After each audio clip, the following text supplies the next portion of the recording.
Welcome है peons. And अभी हम पढ़ रहे हैं ईएमटी। और ईएमटी में जैसे कि मैंने लास्ट लेक्चर में बताया था कि आज हम ये मैग्नेटोस्टैटिक का टॉपिक है वो पूरा का पूरा अभी हम ख़त्म करने वाले हैं। तो आज के लेक्चर में मैग्नेटोस्टैटिक के बेसिकली 3 टॉपिक्स के बारे में डिस्कस करेंगे। एक है मैग्नेटिक डाइपोल के बारे में, दूसरा है बाउंड करंट एंड मैग्नेटाइजेशन के बारे में, और थर्ड वन है वो उसी का सब टॉपिक जैसे कि इमेज करंट होता है वही है। तो यहाँ पे बेसिकली हम 3 बेसिक टॉपिक देखने वाले हैं और मैग्नेटोस्टैटिक है वो हम ख़त्म कर देंगे। तो यहाँ पे जो मैग्नेटोस्टैटिक है उसमें जो भी यहाँ पे इक्वेशंस आए हैं ये सभी आपको एक शॉर्ट नोट है उसमें लिखने हैं और आपको वही शॉर्ट नोट है एग्जामिनेशन के पहले रिफ़र करना है। तो यहाँ पे चलते हैं कि मैग्नेटिक डाइपोल हमने देखा था कि मैग्नेटिक डाइपोल अगर है तो उस पर फोर्स और टॉर्क किस तरह से लगेगा। तो यहाँ पे देखो पहले ही कंडीशन लिया है कि अंडर यूनिफॉर्म मैग्नेटिक फील्ड। तो हमें जैसे पता है कि यूनिफॉर्म मैग्नेटिक फील्ड है, यहाँ पे B = B0 Z डायरेक्शन में लिया गया है, मतलब कि Z डायरेक्शन में मैग्नेटिक फील्ड लिया गया है। और हमें पता है कि यूनिफॉर्म मैग्नेटिक फील्ड है उसमें कभी भी जो चार्ज पार्टिकल है उसको फोर्स नहीं लगता है। तो यहाँ पे नेट फोर्स है वो 0 हो गया।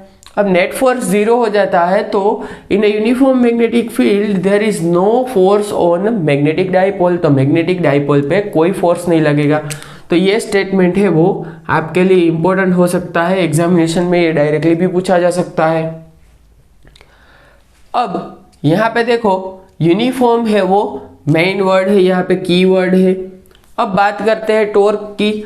तो टॉर्क है वो बेसिकली यहाँ पे देखो M×B, मतलब कि यहाँ पे M×B है, उसी से टॉर्क हम निकाल सकते हैं कि कितना टॉर्क लगेगा। देखो टॉर्क है वो क्या है बेसिकली, सपोज यहाँ पे ये मैग्नेटिक डाइपोल है और यहाँ पे इस तरह से मैग्नेटिक डाइपोल है और आपका फील्ड है वो अपवर्ड डायरेक्शन में है। तो वो फील्ड की डायरेक्शन में अलाइन होने के लिए उसको फील्ड है वो दोनों साइड से फोर्स प्रोवाइड करेगा। उसी को यहाँ पे torque on the magnetic dipole बोला जाता है।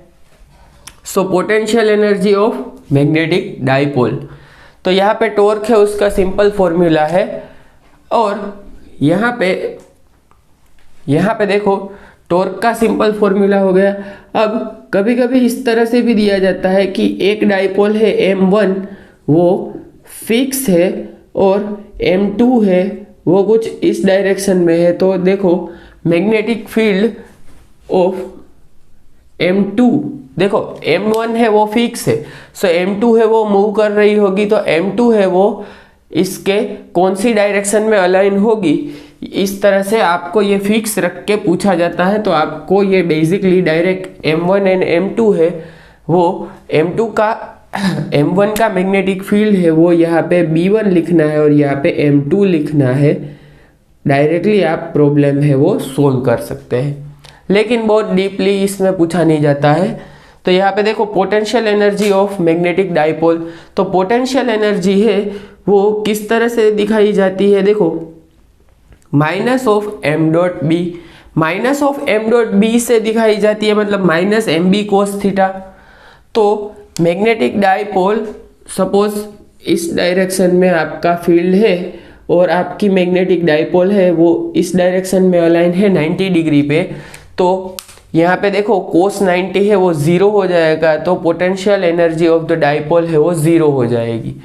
अब जैसे ही यहाँ पे आपका फील्ड है इस डायरेक्शन में, अपवर्ड डायरेक्शन में फील्ड है, और आपने मैग्नेटिक डाइपोल है वो इस तरह से डाउनवर्ड डायरेक्शन में रखा है, तो ये फील्ड है वो मैक्सिमम, यहाँ पे मैक्सिमम पोटेंशियल एनर्जी है कि मैग्नेटिक फील्ड है डायरेक्टली उसी को उसी डायरेक्शन में मैग्नेटिक फील्ड की डायरेक्शन में अलाइन करने के लिए ट्राई करेगा।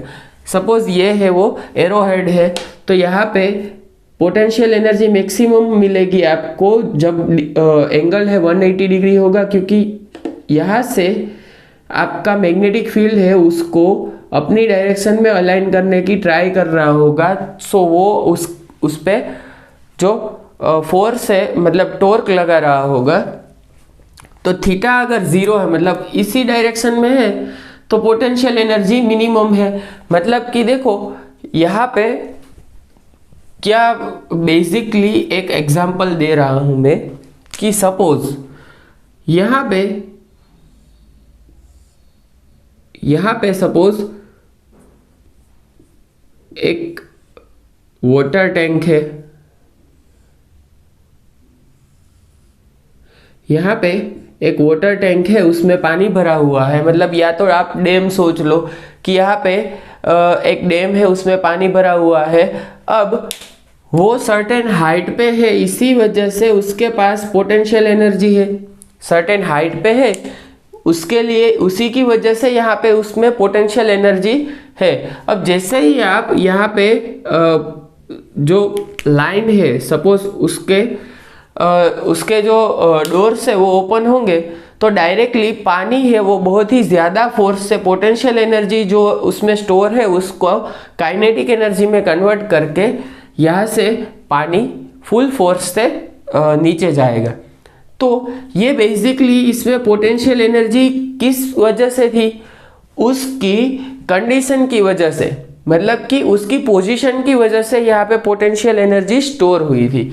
तो यहाँ पे भी क्या हो रहा है, अब देखो अगर यहाँ पे 5 वोल्टेज है और यहाँ पे 5 वोल्टेज है तो यहाँ पे कोई भी करंट है वो फ्लो नहीं होगा। सपोज यहाँ पे 2 वोल्टेज है और यहाँ पे 5 वोल्ट है तो करंट कौन सी डायरेक्शन में फ्लो होगा, इस डायरेक्शन में, 5 वोल्ट टू 2 वोल्ट, क्योंकि यहाँ पे हायर पोटेंशियल है, यहाँ पे लोअर पोटेंशियल है। So higher potential to lower potential है वो करंट फ्लो होगा। अब यहाँ पे अगर दोनों पोटेंशियल सेम ही है तो कुछ भी उसमें चेंज नहीं होगा। इस सभी का मतलब क्या है कि सपोज यहाँ पे मैग्नेटिक फील्ड है अपवर्ड डायरेक्शन में B0 Z कैप और आपकी जो डाइपोल है वो भी अपवर्ड डायरेक्शन में है M1, तो डाइपोल है उसकी पोटेंशियल एनर्जी है उसमें मिनिमम पोटेंशियल एनर्जी होगी। मिनिमम पोटेंशियल एनर्जी है वो एंगल 0 होगा तब होगी, cos 1 आ जाएगा। M1 है उसमें cos 1 मिल जाएगा, cos थीटा है वो 1 आ जाएगा। सो माइनस MB आपको पोटेंशियल एनर्जी मिल जाएगी मिनिमम, और मैक्सिमम पोटेंशियल एनर्जी MB आ जाएगी। cos 180 है वो -1 होगा, सो माइनस माइनस प्लस हो जाएगा। तो यहाँ पे U मैक्सिमम और U मिनिमम है वो -MB और यहाँ से +MB आ जाएगा। क्लियर। अब यहाँ पे देखो, सॉरी यहाँ पे ये लिख लो, यहाँ पे पोटेंशियल एनर्जी की हमने बात की मैग्नेटिक डाइपोल की। अब सपोज ये सभी बातें हैं वो हमने किस में की थी कि फील्ड अगर यूनिफॉर्म है, तो फील्ड अगर नॉन यूनिफॉर्म है तो हम क्या करेंगे कि टॉर्क एंड फोर्स दोनों ही लग रहे होंगे। यहाँ पे देखो फोर्स है वो 0 था, फोर्स है वो 0 था, अब टॉर्क भी लग रहा है और फोर्स भी लग रहा है। क्लियर। तो टॉर्क एंड फोर्स दोनों लग रहे हैं, तो यहाँ पे फोर्स कितना लग रहा है, force is equal to minus of del U, मतलब कि यहाँ पे U की जगह पे -MB यहाँ पे पुट करेंगे, -M.B, तो माइनस माइनस प्लस हो जाएगा और डेल और ग्रेडियंट ऑफ M.B आ जाएगा। सो ये फोर्स का इक्वेशन हो गया। अब यहाँ पे टॉर्क का इक्वेशन है, उसमें एक तो मैग्नेटिक फील्ड की वजह से जो मैग्नेटिक फील्ड और डाइपोल का इंटरेक्शन हो रहा है उसी की वजह से टॉर्क लग रहा है, और एक मैग्नेटिक फोर्स है उसका और डिस्टेंस है उसके बेस पे भी टॉर्क इफेक्ट कर रहा है। तो यहाँ पे ये जो इक्वेशन है टॉर्क का वो यहाँ पे फाइनल इक्वेशन हो गया M×B प्लस R×F। अब देखो सपोज यहाँ पे सर्कुलर मोशन में यहाँ पे ये आर है और फोर्स लग रहा है इस डायरेक्शन में, सो आर क्रॉस एफ करना है आपको। आर क्रॉस एफ करेंगे तो टॉर्क है वो आपको मिल जाएगा। आर क्रॉस एफ करेंगे तो टॉर्क आपको मिल जाएगा। क्लियर? सो यहां से आर इस डायरेक्शन में है, सो आर क्रॉस एफ करेंगे तो टॉर्क अंदर की साइड आपको मिलेगा। क्लियर? अब यहां पे दूसरी बात करते हैं कि टॉर्क है उसमें आर क्रॉस एफ की एफ में यहाँ पे एफ का ये इक्वेशन पुट करेंगे हम तो भी आपको ये इक्वेशन मिल जाएगा। मतलब कि सिर्फ क्या किया, एफ को रिप्लेस कर दिया gradient of M dot B करके। तो ये दोनों इक्वेशन से वो एग्जामिनेशन पॉइंट ऑफ व्यू से पूछे जा सकते हैं कि अगर फोर्स यूनिफॉर्म है तो कौन सा इक्वेशन आएगा, नॉन यूनिफॉर्म है तो कौन सा इक्वेशन आएगा। बहुत ही ज़्यादा डिफिकल्ट क्वेश्चन करना है तो नॉन यूनिफॉर्म फोर्स आपको नॉन यूनिफॉर्म फील्ड में टॉर्क पूछा जाएगा और आपको जो इक्वेशन है वो किस तरह से आएगा वो पता करना होगा। तो यही इक्वेशन मैंने यहाँ पे पुट कर दिया है एज अ आंसर। अब interaction energy between two dipoles, देखो दो डाइपोल है वो दोनों इंटरेक्ट करेंगी तो उसके बीच में भी इंटरेक्शन एनर्जी होगी। तो वो किस तरह से उसकी इंटरेक्शन एनर्जी मिलेगी, तो मैंने यहाँ पे डायरेक्टली एक फॉर्मूला लिखा है μ0/4πr³ m1 dot m2 minus 3 m1 dot r cap into m2 dot r cap. अब यहाँ पे क्वेश्चन है उसमें एक ये इक्वेशन पूछा जाएगा। अब किस तरह से यही इक्वेशन को चेंज कर सकते हैं हम ये बता रहा हूँ। μ0/4π, अब r³ है उसको अभी यहाँ पे नहीं लिख रहे हैं, अंदर ब्रैकेट में मल्टीप्लाई कर रहा हूँ। यहाँ पे r³ minus 3 m1 dot r m2 dot r vector divided by r⁵5। अब आप बोलोगे कि सर यहाँ पे तो r³ मल्टीप्लाई किया तो यहाँ पे r³ है, यहाँ पे r⁵5 क्यों हो गया? क्योंकि r cap equal to r vector by mod r, इस तरह से लिख सकते हैं। तो यहाँ पे एग्जामिनेशन में ये जो ट्विस्ट है वो बहुत ही ज़्यादा इम्पोर्टेंट ट्विस्ट है। तो ये चीज़ आपको याद रखनी है कि इसमें कौन सा चेंज हो रहा है। सो ये दोनों ही आपको पता होने चाहिए। डायरेक्टली यही पूछा जाएगा ऐसा 100% श्योर नहीं होते हैं। लास्ट टाइम जो जीपीएससी एग्जामिनेशन था उसमें यही क्वेश्चन पूछा गया था और कई स्टूडेंट्स से उसने गलत लिख दिया था। तो जो डिफरेंट, जैसे कि हमारे गुजरात में जीसेट लिया जाता है वैसे ही एमसेट, केसेट, इस तरह से महाराष्ट्र का सेट होता है, कर्नाटक का सेट होता है। तो उसमें भी इस टाइप के इक्वेशंस पूछे जाते हैं इस तरह के चेंज करके। क्लियर? तो अब इसके बाद हम देखेंगे बाउंड करंट और मैग्नेटाइजेशन। करंट एंड मैग्नेटाइजेशन के बारे में अभी हम पढ़ रहे हैं। देखो मैग्नेटाइजेशन है वो मतलब हमें बेसिक डेफिनेशन पता होती है, लेकिन यहाँ पे देखो मैग्नेटाइजेशन हम ईएमटी के पर्पस से अभी हम समझ रहे हैं। अब मैग्नेटाइजेशन की बात जैसे यहाँ पे आती है तो मैग्नेटिक मोमेंट या तो मैग्नेटिक डाइपोल होती है उसका बहुत ही ज़्यादा इम्पोर्टेंट रोल यहाँ पे होता है।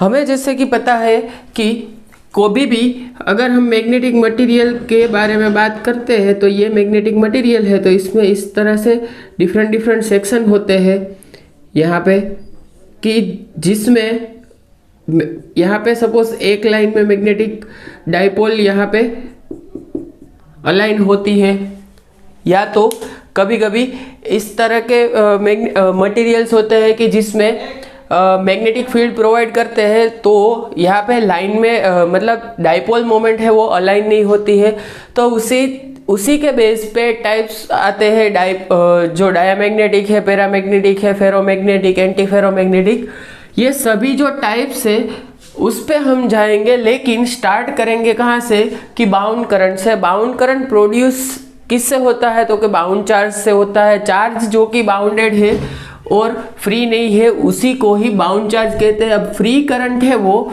फ्री चार्ज से प्रोड्यूस होता है। और मैग्नेटाइजेशन है उसकी बात जब हम करेंगे तो मैग्नेटाइजेशन किससे प्रोड्यूस होता है, जो मैग्नेटिक डाइपोल्स है उस सभी डाइपोल्स को मिलाते हैं और जो एक वॉल्यूम है, सपोज फिक्स्ड वॉल्यूम में 100 डाइपोल्स है तो उसी का जो वेक्टर सम करेंगे तो हमें मैग्नेटिक फील्ड मिलेगा, मैग्नेटाइजेशन मिलेगा। सो मैग्नेटाइजेशन बेसिकली यहाँ पे फॉर्मूला है और इसी फॉर्मूला के बेस पे आप मैग्नेटाइजेशन को डिफाइन कर सकते हैं कि vector sum of magnetic dipole moment in unit volume, okay, per unit volume. अब सरफेस बाउंड करंट डेंसिटी के बारे में बात करते हैं तो देखो सरफेस बाउंड करंट डेंसिटी है उसमें सरफेस बाउंड चार्ज आ जाएगा, सरफेस चार्ज आ जाएगा। तो देखो सरफेस बाउंड करंट डेंसिटी है सो m क्रॉस n वेक्टर। अब n वेक्टर है वो क्या है बेसिकली, देखो m है वो मैग्नेटाइजेशन है, n वेक्टर है वो यूनिट वेक्टर है normal to the surface, normal to any surface. और वॉल्यूम बाउंड करंट डेंसिटी के बारे में बात करेंगे तो डेल क्रॉस m आ जाएगा। तो अब यहाँ पे ये जो different surface bound current density, volume bound current density, ये सच एस एग्जामिनेशन में डायरेक्टली पूछे नहीं जाते हैं। लेकिन यहाँ पे अगर कभी भी ऐसा केस होता है कि डायरेक्टली उन लोगों ने कभी कभी ऐसा होता है कि एग्जामिनर है वो बहुत ज़्यादा क्वेश्चन निकालने के लिए एफर्ट नहीं करता है और डायरेक्टली ही कहीं ना कहीं से जो फॉर्मूलाज है वो पुट कर देते हैं। तो इस टाइप के अगर क्वेश्चन आ गए तो आपको ये क्वेश्चंस भी पता होने चाहिए। तो इसी वजह से मैंने यहाँ पे ये 2 फॉर्मूला लिखे हैं, अदरवाइज इस फॉर्मूलाज का बहुत ही ज़्यादा कुछ यहाँ पे रोल नहीं है।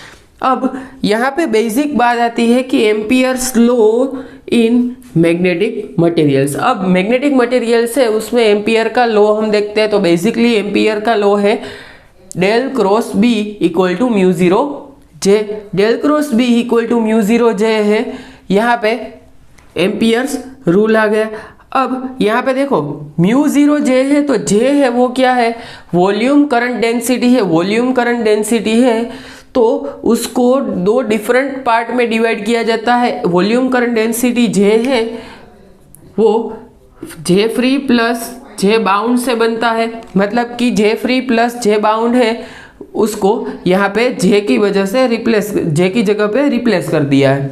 अब यहाँ पे देखो यहाँ पे बेसिकली मैथमेटिकल फॉर्मूलाज ही है उसमें ही हम यहाँ पे चेंज कर रहे हैं, डिफरेंट फॉर्मूला देखते हैं कि कौन सा फॉर्मूला अगर चेंज करके पूछ देते हैं तो ये सभी फॉर्मूला आपको पता होने चाहिए। Suppose del cross B equal to mu zero J है, जे की जगह पे J F plus J B put कर देते हैं।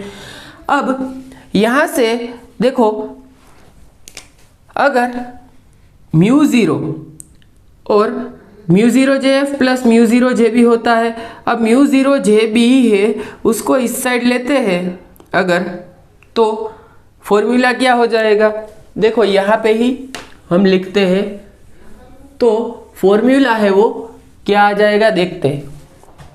तो सपोज यहाँ पे del cross B minus mu zero, del cross B यहाँ पे बी बाई म्यू ज़ीरो कर दो और यहाँ पे जे बी इक्वल टू क्या आ जाएगा, जे एफ। क्लियर। तो ये म्यू ज़ीरो को यहाँ पे ले लिया और जे बी है उसको लेफ्ट हैंड साइड ले लिया, तो यहाँ से एक और फॉर्मूला हमारा बन गया। Okay, B by mu zero minus J B. Clear. अब B by mu zero minus J B अगर हमने ये फॉर्मूला अगर लिख दिया है तो देखो यहाँ पे एक और फॉर्मूला मैं यहाँ पे इंट्रोड्यूस कर रहा हूँ कि देखो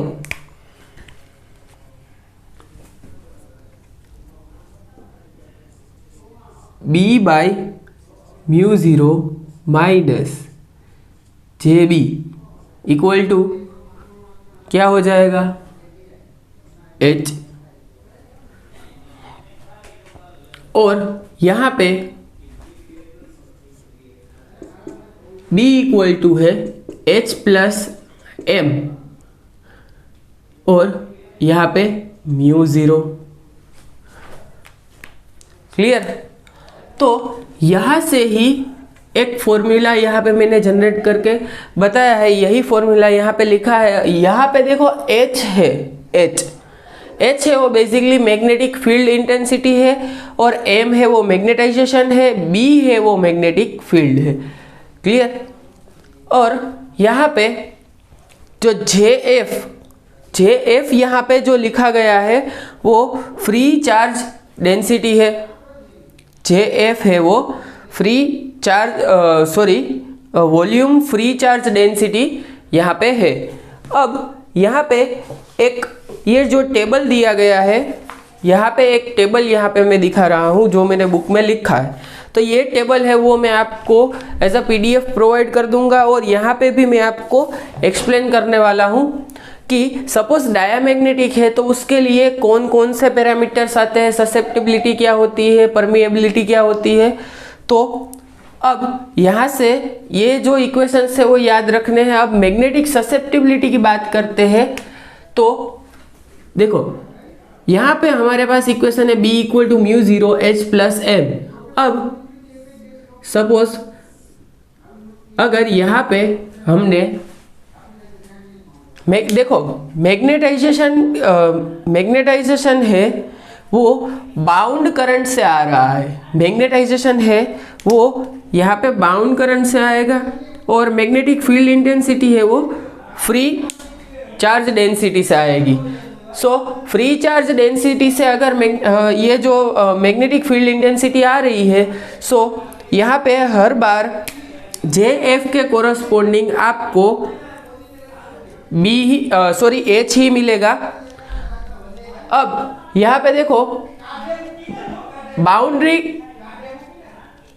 बाउंड्री कंडीशंस की बात कर रही है, यहाँ पे डिस्टरबेंस हो रहा है, सो सॉरी फॉर दैट। अब बाउंड्री कंडीशंस के बारे में बात करेंगे तो बाउंड्री कंडीशंस है उसमें देखो एक चीज हमें पता है, B perpendicular above minus B below perpendicular equal to 0 होता है। मतलब कि ये जो परपेंडिकुलर कंपोनेंट है, normal component of magnetic field है, वो ऑलवेज कंटिन्यूअस होता है, और जो पैरेलल मतलब टेंजेंशियल कंपोनेंट है उसमें म्यू ज़ीरो के जितनी डिसकंटिन्यूटी आती है। तो यहाँ पे B है, B equal to H plus M अगर हम लिखेंगे, B equal to H plus M अगर हम लिखते हैं तो यहाँ पे ये इक्वेशन बन जाएगा H perpendicular above minus H perpendicular below equal to minus of M above perpendicular minus M perpendicular below. तो ये इक्वेशन कभी कभी एग्जामिनेशन में पूछने की प्रोबेबिलिटी है। अब तक ये इक्वेशन पूछा नहीं गया है, लेकिन आपको ये इक्वेशन पता होना चाहिए। तो अब यहाँ पे देखो जैसे ही आप H कंसीडर करेंगे, H कंसीडर कर लेते हैं तो डायरेक्टली ही यहाँ पे जो K है वो डायरेक्टली K फ्री मतलब कि सरफेस फ्री करंट डेंसिटी में यहाँ पे आ जाएगा। अब देखो H है वो कंटिन्यूअस कब होगा, यहाँ पे तो देखो डिसकंटिन्यूटी बताई है टेंजेंशियल कंपोनेंट ऑफ H में कि KF जितनी डिसकंटिन्यूटी होगी। लेकिन अगर कई बार एग्जामिनेशन के चेंजेस से वो किस तरह से होते हैं, एग्जामिनर किस तरह से चेंज करते हैं, एग्जामिनर क्या बोलता है कि सपोज सिस्टम हैविंग और boundary having zero free current, तो यहाँ पे डायरेक्टली ही जीरो फ्री करंट की बात आती है तो H टेंजेंशियल है वो कंटिन्यूअस हो जाता है, H टेंजेंशियल कंटिन्यूअस हो जाता है तो आप डायरेक्टली ही ये H parallel above minus H parallel below equal to 0 लिख सकते हैं। क्लियर? अब ये 0 लिख सकते हैं तो हमें पता है कि यहाँ से भी प्रॉब्लम डायरेक्टली आपका सोल्व हो जाएगा। या तो यही बोल देंगे कि अगर फ्री करंट डेंसिटी है, जो जीरो फ्री करंट डेंसिटी आपको दी गई है, तो उसके corresponding which of the following is true. So आपको ये पता होना चाहिए कि फ्री करंट डेंसिटी के कोरस्पॉन्डिंग एज आएगा और बाउंड करंट डेंसिटी के कोरस्पॉन्डिंग मैग्नेटाइजेशन मिल रहा होगा।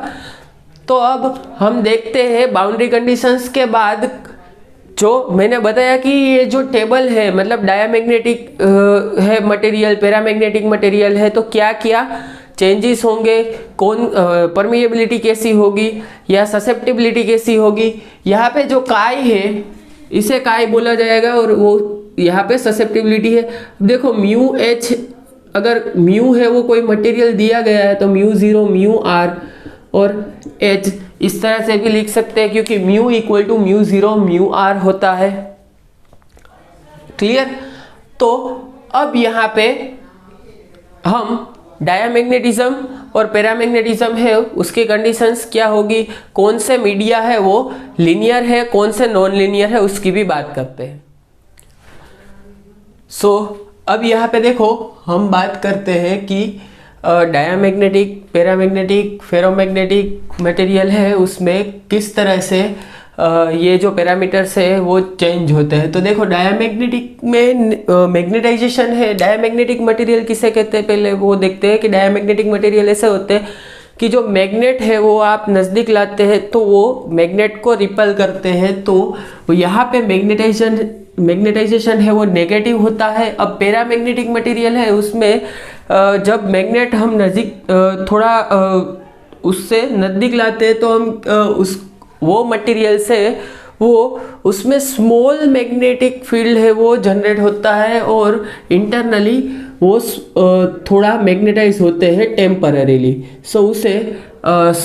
उसमें पॉजिटिव मैग्नेटाइजेशन होगा और थोड़ा ही होगा, मतलब स्मॉल अमाउंट का पॉजिटिव मैग्नेटाइजेशन होगा। फेरोमैग्नेटिक मटेरियल किससे कहते हैं कि जब हम मैग्नेट है वो उससे नज़दीक लाते हैं तो उसमें लार्ज मैग्नेटाइजेशन प्रोड्यूस होता है और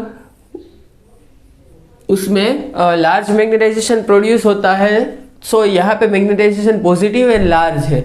और यहाँ पे देखो परमिएबिलिटी यहाँ पे है वो फ्री स्पेस की परमिएबिलिटी है, उससे कम है। फ्री स्पेस पे मैग्नेटाइजेशन जीरो है, परमिएबिलिटी म्यू जीरो है, म्यू आर रिलेटिव परमिएबिलिटी है वो 1 है और जो ससेप्टिबिलिटी है वो भी 0 है। तो यहाँ पे देखो म्यू है वो लेस देन म्यू जीरो है, तो इसका मतलब है कि mu less than mu zero है तो मैग्नेटाइजेशन है वो नेगेटिव होगा। अब फ्री स्पेस की परमिएबिलिटी है उससे यहाँ पे पैरामैग्नेटिक में परमिएबिलिटी ज़्यादा है, मतलब कि ज़्यादा फील्ड लाइन से वो अंदर से पास होने दे रहा है फ्री स्पेस की कंपेयर में, तो ये थोड़ा मैग्नेटाइज हो सकता है। अब परमिएबिलिटी मतलब कि क्या वो परमिएबल है, वो अलाउ करता है। यहाँ पे फेरोमैग्नेटिज्म है उसमें क्या होता है कि यहाँ पे बहुत ज़्यादा फील्ड लाइन से वो अंदर से पास होती है, तो यहाँ पे परमिएबिलिटी है वो फ्री स्पेस से बहुत ही ज़्यादा है, तो रिलेटिव परमिएबिलिटी भी ज़्यादा हो गई। यहाँ से रिलेटिव परमिएबिलिटी थोड़ी सी फेरोमैग्नेटिक से पैरामैग्नेटिक में कम होगी और डायामैग्नेटिक में तो माइनस में होगी रिलेटिव परमिएबिलिटी। अब कायम ससेप्टिबिलिटी की बात करते हैं तो डायामैग्नेटिक में 0 से कम होगी, नेगेटिव मतलब होगी। अब पैरामैग्नेटिक और फेरोमैग्नेटिक के लिए पॉजिटिव होगी, यहाँ पे स्मॉल पॉजिटिव होगी, यहाँ पे बहुत ही लार्ज अमाउंट में मिलेगी। अब यहाँ पे इतना ही देखना था, दूसरा कुछ यहाँ पे इक्वेशंस या कुछ यहाँ पे नहीं देखना था। अब यहाँ पे देखो डायामैग्नेटिक और पैरामैग्नेटिक है वो लीनियर मैग्नेटिक मीडिया है, तो यहाँ पे मैं जो वर्बली बोल रहा हूँ वो लिख दो आप कि डायामैग्नेटिक एंड पैरामैग्नेटिक है वो लीनियर मैग्नेटिक मीडिया है और फेरोमैग्नेटिक है वो नॉन लीनियर मैग्नेटिक मीडियम है। अब लीनियर किसे कहते हैं, जब जो मैग्नेटाइजेशन है वो आपकी एच है जो आपका उसकी जो सिंगल पावर है उस पर डिपेंड कर रहा है, तो लीनियर कहते हैं।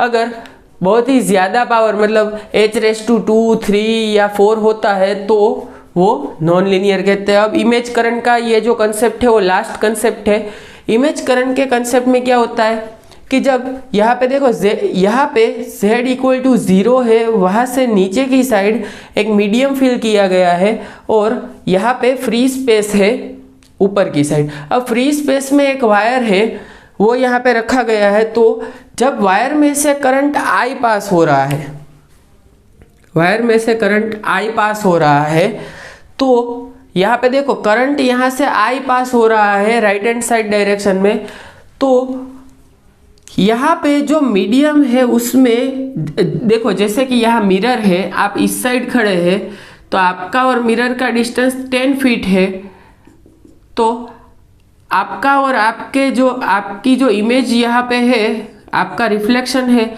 उसके बीच का डिस्टेंस है वो कितने फीट हो जाएगा? 20 फीट। क्लियर?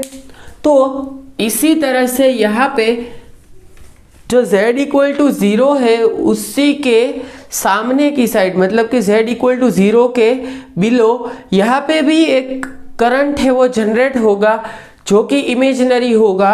अब ये जो इमेजिनरी करंट जनरेट होता है उसे हम इमेज करंट कहते हैं, और यहाँ पे इमेज करंट और हमारा जो करंट है उसके बीच का फॉर्मूला यहाँ पे दिया गया है। So I dash equal to mu minus μ0 by mu plus μ0 I। अब यहाँ पे सपोज एक बार हम क्या कहते हैं,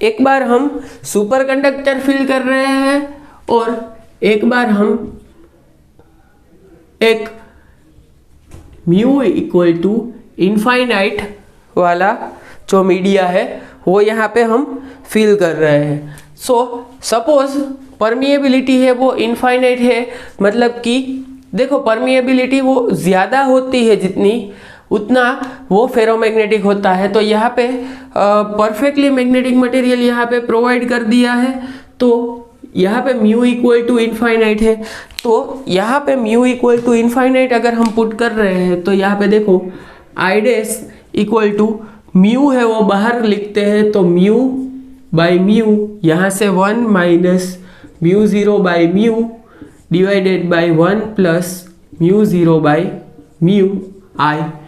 सो यहाँ पे I dash equal to I, तो I dash equal to I जब आता है तो इसका मतलब है कि दोनों की डायरेक्शन कैसी है? सेम डायरेक्शन, सेम डायरेक्शन होगी। सो जब mu equal to infinite perfectly magnetic medium यहाँ पे अगर फिल किया गया है परफेक्टली फेरोमैग्नेटिक, तो यहाँ पे करंट की डायरेक्शन दोनों सेम होगी। दोनों डायरेक्शन सेम होगी तो वो दोनों, देखो मैंने बताया था कि अगर दो इनफाइनाइट वायर से और सेम डायरेक्शन में करंट जा रहा है तो दोनों एक दूसरे को अट्रैक्ट करेगी। सो दोनों अगर अट्रैक्ट कर रही है तो यहाँ पे जो फोर्स लग रहा है वो ये जो वायर है उस पर फोर्स किस डायरेक्शन में लगेगा? अंदर की डायरेक्शन में। और ये वायर पे फोर्स, यहाँ पे तो वायर ही नहीं है, बेसिकली इमेजिनेशन है यहाँ पे हमारी, तो इमेज करंट है। और यहाँ पे जो ये वायर है उस पे फोर्स पूछा जाए तो -z में फोर्स लगेगा। यहाँ पे लिख दो attract each other and force is attractive. अब यहाँ पे अगर सुपर कंडक्टर है वो परफेक्टली डायामैग्नेटिक मटेरियल होता है, और ये सुपर कंडक्टर है वो परफेक्टली डायामैग्नेटिक है, वो मेसनर इफेक्ट से हमें पता चलता है। मेसनर इफेक्ट से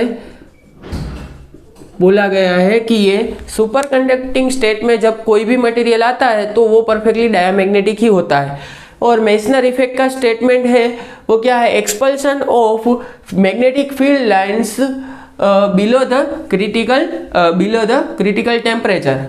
क्लियर? अब ये डायामैग्नेटिक है तो यहाँ पे mu equal to perfectly diamagnetic के लिए अगर हमने यहाँ पे 0 ले लिया, सो म्यू यहाँ पे जैसे ही 0 पुट कर देंगे तो आई डैश इक्वल टू क्या आ जाएगा, देखो म्यू 0 पुट कर देंगे तो minus mu 0 by mu 0, mu 0 mu 0 cancel हो जाएगा, माइनस आई आ जाएगा। तो यहाँ पे direction of image current, direction of current is opposite, मतलब कि सुपर कंडक्टर यहाँ पे अगर फील किया जा रहा है तो यहाँ पे ये जो वायर है उसमें करंट इस डायरेक्शन में आएगा और करंट है वो इस डायरेक्शन में होगा, और बेसिकली हमारा करंट जा रहा है राइट हैंड साइड, यहाँ पे लेफ्ट हैंड साइड करंट आ रहा है, तो देखो फोर्स है वो अपवर्ड साइड लगेगा। क्यों? क्योंकि देखो यहाँ का मैग्नेटिक फील्ड है वो यहाँ पे अंदर जाता हुआ मिलेगा, और यहाँ से आप करंट जा रहा है अंदर की साइड, इस साइड राइट हैंड साइड, और फील्ड है अंदर की साइड, तो फिंगर्स कर्ल करेंगे तो फोर्स किस डायरेक्शन में लगेगा, पॉजिटिव जेड डायरेक्शन में। सो फोर्स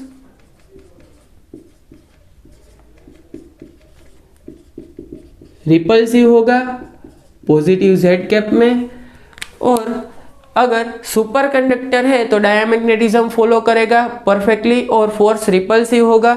सो यहाँ पे कौन सा मीडिया है वो फील किया गया है वो सिर्फ आपको देखना है। अब एक और चीज़ यहाँ पे मैं बता रहा हूँ, ये लास्ट कंसेप्ट था लेकिन यहाँ पे बीच में मुझे एक क्वेश्चन यहाँ पे दिखा था, तो वो क्वेश्चन यहाँ पे सिर्फ उसके कोरस्पॉन्डिंग एक फॉर्मूला है वो यहाँ पे मैं बता रहा हूँ। सपोज देखो यहाँ पे इस तरह से हम जब रिफ्लेक्शन ऑफ लाइट पढ़ते थे तो कुछ इस तरह से ड्रॉ करते थे, तो ये सपोज है θ1, ये है θ2, और यहाँ से ये है B1 मैग्नेटिक फील्ड, यहाँ से ये है B2 मैग्नेटिक फील्ड, और यहाँ पे μ2 है परमिएबिलिटी ऑफ मटेरियल, यहाँ पे μ1 है, यहाँ पे जो z इक्वल टू 0 के below z is for z is less than 0 and z greater than 0 के लिए दो different material having a different permeability है वो यहाँ पे फिल किए गए हैं। Clear?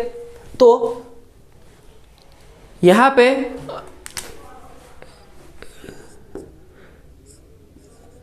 tan θ1 equal to μ1 by tan θ2 by यहाँ पे μ2। तो यहाँ पे ये जो लॉ है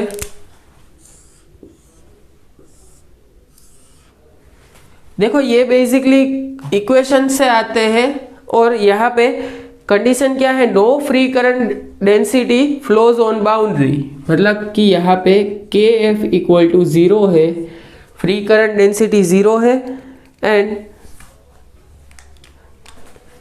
क्वेश्चन में कंडीशन गई है θr measured from normal.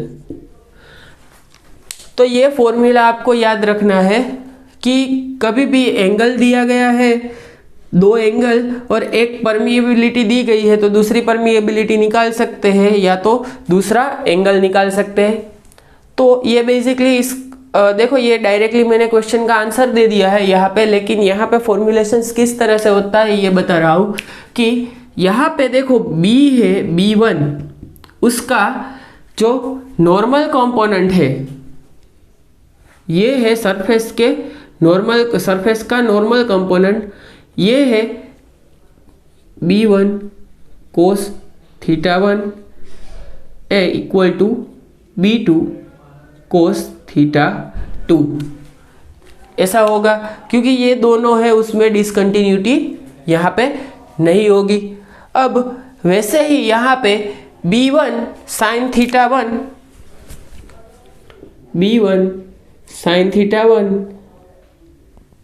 Plus B2 sin θ2 equal to कितना होगा, सॉरी यहाँ से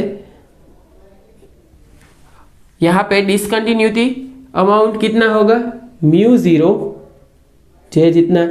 अब म्यू ज़ीरो जे जितना यहाँ पे अमाउंट होगा। तो देखो यहाँ पे के फ्री है वो आपको दिया नहीं गया है, तो यहाँ पे ये दो इक्वेशन से उसका यहाँ पे डिसकंटिन्यूटी है वो यहाँ पे आपको म्यू ज़ीरो जे मिल रही है। तो वैसे ही यहाँ पे दोनों की डिसकंटिन्यूटी का यहाँ पे यूज़ किया जाएगा और डायरेक्टली ही यहाँ पे आपको ये tan theta 1 by tan theta 2 का इक्वेशन मिल जाएगा। यहाँ पे थोड़ा सॉल्यूशन होगा, डेरिवेशन होगा और उसमें इक्वेशन से उसमें से वैल्यू आपको निकाल कर यहाँ पे इक्वेशन में पुट करनी है, लेकिन आपको ये जो डेरिवेशन है कुछ काम नहीं आने वाला है। यहाँ पे ये इक्वेशन बहुत ही हेल्पफुल होगा जब आपको डायरेक्टली एग्जामिनेशन में पूछा जाएगा। तो एग्जामिनेशन पॉइंट ऑफ व्यू से आपको ये इक्वेशन बहुत ही ज़्यादा इम्पोर्टेंट है। और सेम इक्वेशन है वो इलेक्ट्रिक फील्ड के लिए पूछा जाएगा, जब हम इलेक्ट्रोस्टैटिक पढ़ेंगे तब इस टाइप का इक्वेशन होगा, थोड़ा बहुत वहाँ पे चेंज हो जाएगा। लेकिन मैग्नेटिक फील्ड के लिए अभी यहाँ पे याद रखो मैग्नेटोस्टैटिक में, और मैग्नेटोस्टैटिक अभी यहाँ पे हम उसका फुल स्टॉप लगाते हैं। मैग्नेटोस्टैटिक है उसमें अभी हम दूसरे कोई प्रॉब्लम यहाँ पे मुझे लगेंगे कि ये से प्रॉब्लम्स है वो आपको सोल्व करने चाहिए, तो वो मैं आपको एज अ फोटो प्रोवाइड कर दूंगा। लेकिन अभी यहाँ पे मैग्नेटोस्टैटिक में जो थियरी पोर्शन है वो हमने पूरा का पूरा कंप्लीट कर लिया है। अब सिर्फ डायरेक्टली हम चले जाएंगे कि इलेक्ट्रोडायनेमिक्स है उसका स्टार्टअप कहाँ से हो रहा है, इलेक्ट्रोमोटिव फोर्स से स्टार्ट करते हैं और बाद में लॉरेंट्ज गेज, कूलम गेज और ईएमटी में जो बेसिकली इलेक्ट्रोडायनेमिक्स है उसके इक्वेशन से वो हम देखेंगे, मैक्सवेल्स इक्वेशन देख लेंगे और सभी चीज़ें फ्री स्पेस है या तो कोई डाइलेक्ट्रिक है, लॉसी डाइलेक्ट्रिक है, नॉन लॉसी डाइलेक्ट्रिक है, प्लाज्मा है, उन सभी में हम ये मैक्सवेल्स इक्वेशन इन इलेक्ट्रोमैग्नेटिज्म है वो हम प्रूव कर देंगे, देख लेंगे कि कौन कौन सा चेंजेस होता है। तो यहाँ से आगे अभी इलेक्ट्रोडायनेमिक्स शुरू होगा, तो यहाँ पे जो बेसिक मैग्नेटोस्टैटिक है उसका भी इलेक्ट्रोडायनेमिक्स में यूज़ होगा। तो आप अभी थोड़ा प्रिपेयर हो जाओ। मैग्नेटोस्टैटिक था उसमें बहुत ही आसान फॉर्मूलास है और उसमें कोई इतना लेंथी डेरिवेशन अभी यहाँ पे नहीं किया गया है, लेकिन जैसे कि हम ईएमटी में इलेक्ट्रोडायनेमिक्स के पोर्शन में जाएंगे तो वहाँ पे थोड़ा लेंथी डेरिवेशन भी हम परफॉर्म करेंगे, okay, for basic understanding. Otherwise वहाँ पे भी बहुत ही ज़्यादा लेंथी डेरिवेशन आ रहा है तो वहाँ पे भी डायरेक्टली फॉर्मूला ही हम सीख लेंगे। क्लियर? तो मिलते हैं हमारे नेक्स्ट लेक्चर में और तब तक आप मैग्नेटोस्टैटिक है वो ख़त्म कर लो।